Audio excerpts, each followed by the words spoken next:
in the heart of Phnom Penh, where ancient heritage and modern ambition move side by side, a new landmark rises, quietly powerful, deeply symbolic.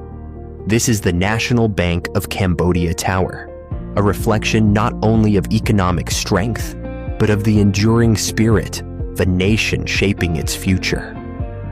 Rising to 130.5 meters, the NBC Tower is more than a modern high-rise.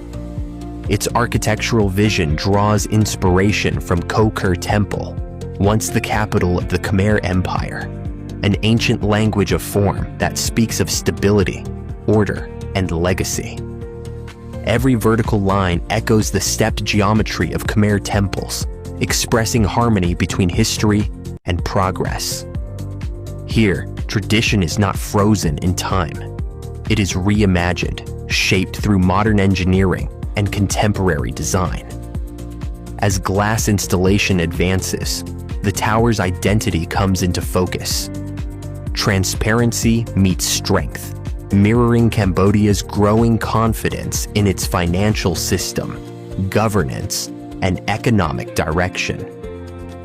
As the new headquarters of the National Bank of Cambodia, the tower will stand as the nation's financial nerve center, supporting monetary stability, policy leadership, and long-term sustainable development. More than concrete and steel, the NBC Tower rises as a symbol of national pride, resilience, and ambition. Rooted in Khmer heritage and reaching toward the future, it marks Cambodia's confident step into a new era of economic strength.